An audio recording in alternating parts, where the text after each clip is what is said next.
Welcome to Wonderin' Wednesday on the Podcast Daily. That is Bill Landis. I am Austin Ward, and we're back in the Woody to wonder on a Wednesday about what's going on with Ohio State in the last week of spring camp. We are going to hear from Ryan Day, or we're expecting to hear from Ryan Day and Carlos Loughlin making his debut as an assistant coach in front of the media later on. So we'll have some questions and updates.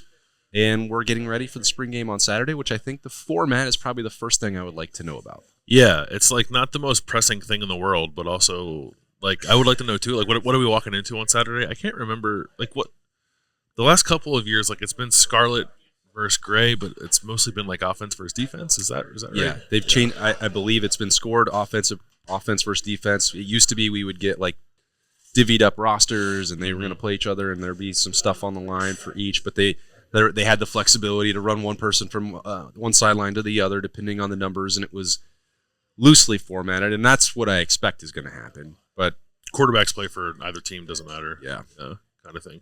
I would like it'd be cool, and like and not in a way to like determine the quarterback competition necessarily, but like to put Will Howard on one team, Devin Brown on the other, and kind of have them go at it, right? And try to split up the rosters as evenly as you can, otherwise, and simulate a real game and kind of see what that looks like. But they won't do that. No, they won't. And I think that's what takes me directly to the next question, which is one we always have, or one I always have for Ryan Day. It's like, do you feel like you know what's going on? Have you seen the separation? He knows what's going on. That's not the question. Have you seen the separation that you wanted? Are you close to a decision in your mind? I don't know that we'll get an answer on that either. Based on what we've seen, I wouldn't be surprised if he would say the same thing that he said in previous battles. Like, either one. These guys have had good days and bad days. This one's taking the lead. That one's taking it back. I think that's probably, based on the small sample size that we've seen, that's what I think is going on. And I think he probably doesn't expect on Saturday or Sunday to have a clear-cut pecking order. We talked about that last week. And if that's the case, then what does that mean? I guess I think you're right. But I am curious, like, something we talked about after watching Student Appreciation Day was that it did feel like they started to focus a little more on Will and Devin, which makes sense, right? We think either one of them is likely to be the starting quarterback. So, like, does it seem like they're kind of where they were last time we saw them? Is that kicked further down the road where, like, we only see those two get reps with whatever the ones are in the spring game, which probably won't be the ones realistically. So I don't know. Like that'll be curious, or I'm curious about that, and that'll be telling. But I don't think Ryan Day will make any declarations about the quarterback competition. I think he very much wants to keep everybody around if he can, and the way you do that is to keep it open. And that's not to say that, like, if it wasn't, that he would manufacture it being open. I don't think. Maybe he would. I don't know. He has in the past. I think most coaches probably would, right? Because you want to try to keep guys around. But I also don't have any, like, indication from anything that we've seen or heard that it's anything other than the truth at this point, right? I do think that these guys are kind of neck and neck, kind of going at it a little bit. And I'm excited to see Will Howard now with, by that point, 14 practices under his belt at Ohio State, and if that looks any different than what we saw earlier in spring. But yeah, we'll ask about it probably on Wednesday and after the game, certainly on Saturday. But I think the answer will be still open, hoping to carry it into the summer. Yeah, and I say this like half kidding, and with half serious. If Justin Fields was still in a competition coming out of that spring, no person in the world believed that had seen any of those practices. And so that's when I say Ryan Day's willing to manufacture it. That's the example that will always and forever be in my mind. Sometimes it's true, sometimes it's not. With Justin Fields, there's no way that it was true. It definitely was not true with Justin Fields. That was a fun time playing that game. Yeah, but this is a different situation. So, like, to your point, it's not. Sometimes it is true, and I think this time it is true. But doesn't make it, I guess. Frustrating is not the right word. We just want closure. Well, I think I think it does make it complicated, not just for us to talk about it and the potential need to have to talk about it for the next 3 months, but like I brought this point up, and maybe Ryan Day and Ohio State don't agree with it fully. Maybe it's not right at all, but given the shifting nature of college football, like, is that more complicated for the Buckeyes themselves that they don't, if they have to go into the summer or the weekend when the transfer portal opens and they don't know what this depth chart looks like? Maybe, yeah, because if people start sniffing around, then I guess you have to give as clear picture of the lay of the land as possible to whoever that quarterback might be, who might be entertaining offers from other people. But no, that is the world we're in. And I do think in this case, like a lack of it's not even a lack of clarity. It's just like an ongoing competition, right? Yeah. Which is like otherwise totally normal, but in this current climate, does make things a little more difficult. Like maybe that pushes Ohio State more in the direction of if not making a decision, at least like if not publicly, at least privately, dictating to these guys like who is ahead of who or where they think it's going. But outside of the Woody, I don't know if we'll be privy to that. Yeah, and Saturday in the spring game, we're probably not likely to see that separation, although we could. But we don't know what the format's going to look like and how they're going to rotate those quarterbacks, who they're going to be throwing to, who's going to be blocking for them. So there's still a lot of other things for us to get into. There are many things for us to get into. I'm going to go to the offensive line. Oh, really? Because it feels like, and I feel like I maybe like expressed some frustration with the offensive line situation being different from what I anticipated going into the spring, and I didn't necessarily mean to. I was just I guess trying to express like that was wrong, and surprised. I guess I shouldn't have been surprised that I was wrong, but I was wrong. But now it does feel like, it feels more like what I was envisioning coming into spring. At least, like I don't think that anything is solidified there necessarily. Like if I had to pick right now, I would say like Josh Fryer's probably going to be the right tackle, Luke Montgomery will probably be the right guard. But it feels like it's open to maybe Tecker playing right tackle and still Josh Fryer playing right guard. Bobby told us at the Rooster Show that he has seen Josh Fryer play right guard. We haven't seen it, but Ryan Day has said it, and Bob has been to more practices than we have, and he has seen it, so we know that that's happening. And we know we heard a little bit like this past week that Carson Hinsman and Seth McLaughlin are maybe playing a little bit of guard too. And when we talked to those guys, was that last week or the week before? I can't remember. I asked Carson, have they said anything to you guys about whoever doesn't win the center competition, maybe that guy would have an opportunity to play guard? And he said at that time, no, but then a few practices later, it sounds like they were doing that a little bit. So it's just like there's more guys involved. It's a more robust competition, I think, at the moment than maybe it was at the start of spring, which I think is a good thing. I don't know that they have to have the answers necessarily coming out of spring, but I am wondering as practice has gone on if Ryan Day's like viewpoint on that has changed at all, if he has felt a need to open it up a little more because maybe they weren't getting the consistent results they were hoping for. So I'm just like generally very curious of like where that right side of the line stands with spring ball close to wrapping up. I'm trying to think. I don't have that transcript right directly in front of me, but both Seth McLaughlin and Carson Hinsman were asked about that possibility. Even Seth McLaughlin was asked about it when he arrived in February. It's like, could you play guard? And he's like, sure. Like, that's not really what we're doing right now. We're going to compete at center. So I'll paraphrase that part because I think with Carson as well.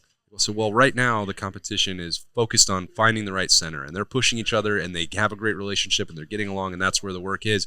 But I think maybe it was Carson this time and Seth the first time. It was like, well, we know in the back of our minds that you could make that move to guard. And we're not unwilling to do that, and we could do that. And both of those guys, I think, it's more intriguing to me at this late point in camp where we know about the athleticism of Luke Montgomery and the movement and the things that he could do that make him a good fit at guard. But the physical development of looking at Seth McLaughlin and then Carson Hinsman this spring and then Luke Montgomery and then you can loop Josh Fryer into that conversation as well, makes me think probably I'm sitting here right now thinking the more likely outcome is one of those three guys instead of Luke Montgomery, just because of the pure physical development. But also, Luke Montgomery has 3 months in a summer to change that and get ready for August. So that's a spot where Ohio State is probably,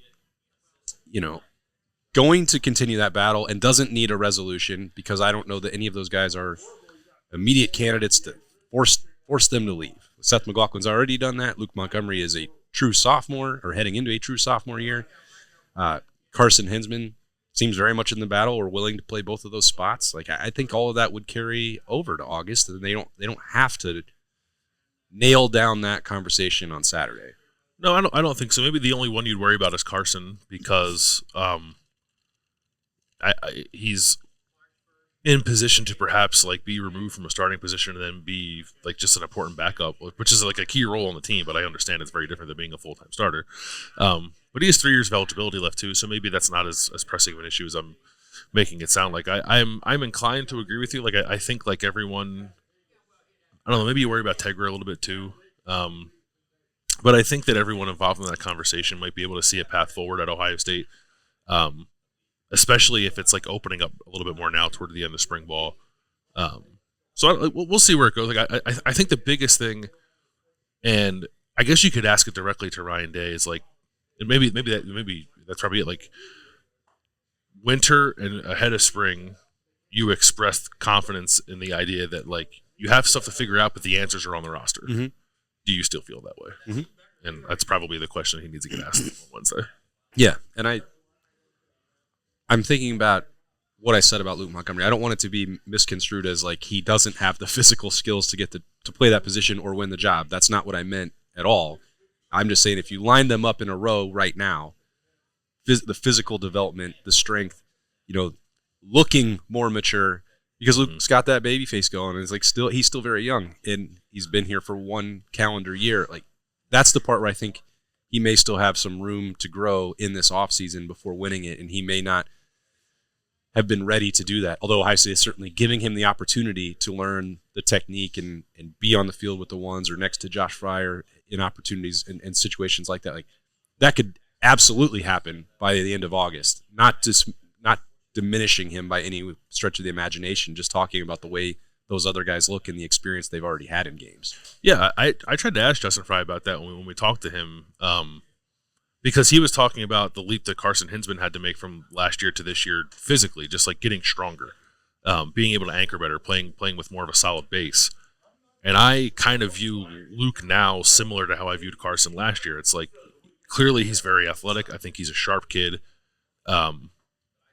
Earlier in spring, I could imagine how that might show up in like a really like promising and intriguing way, and then over the course of 15 practices, you wear down a little bit because you start spring at 308 and you end spring at like 297, right? Because you end up dropping some weight over the course of that time. So I think there probably is some element where Luke has to continue to build that up. I know even I saw people like expressing skepticism that he was even over 300 pounds when Ohio State listed him that way starting spring ball. Like he is, I described him as like a leaner offensive lineman, and Justin Fry asked if Luke Montgomery paid me to say that about him. He did not, by the way, but I will compliment any offensive lineman if they wish to pay me to do so. But you're pretty cheap when it comes to I am. That is true. But I think that's there, and that's something that Luke will have to continue to not battle, but just improve upon if he's going to play on the interior. It's part of the reason why I kind of view him as a little bit more of a tackle at the moment, but it doesn't matter what I think. It matters what Ohio State thinks. So, but I think it's a long way of saying that as long as he is trying to overcome that and improve in that area, the door gets left open for a more physically mature player to perhaps step in and try to make a move. The timing is interesting for Carlos Lachlan to make his media debut in Columbus with the Dallin Hayden situation and report from earlier in the week and the likelihood of him departing or having already stopped practicing for Ohio State, which we can maybe get some clarification on that from the head man in charge before getting into that with the running backs coach. But the group that he inherited, we know how talented they are at the top. And then you've got two true freshmen that he's getting to know and building that. Like, what does Carlos Lachlan think about this group? Does it need to add another piece? I think probably so. But, getting his thoughts on the situation he's inheriting and missing all of spring, but getting a week to work with them, the significance of that, it's going to be informative. Yeah, I don't know Carlos to know, I guess, like how forthright he's going to be in media settings, although some of the video clips I've seen suggest that he'll probably be pretty honest about things, which is good. I'm interested to hear the opinion of a guy who just gets like fresh eyes on TreVeyon Henderson and what the potential is for him this season, especially in a situation where he doesn't have to necessarily be the guy who's carrying the ball on every single meaningful snap with Quinshon Judkins here. I am like from a more, it's not schematic necessarily, but I remain interested in how much maybe the running backs could be involved as receivers as the offense evolves a little bit with Chip Kelly here. And Oregon did a really nice job with Bucky Irving last year as a receiver. He was one of the better just sort of like multi-purpose guys in the country last year. And maybe that was just something that was suited his skill set better than necessarily was like a Carlos Loughlin philosophy. But I would like to ask him a little bit about how he trains his running backs to be receivers, because he's on the record saying that he thinks that running back is the most poorly coached position in all of football, and he is on a mission, I think, to change that, and I think to be more holistic about how running backs are coached. And I would imagine that receiving prowess is part of that. So and frankly, I think it's been an underutilized thing in Ohio State's offense really since I've been covering the team for a decade. So I'm excited about the proposition of that being more of a thing, but also curious about how Carlos Loughlin goes about teaching that.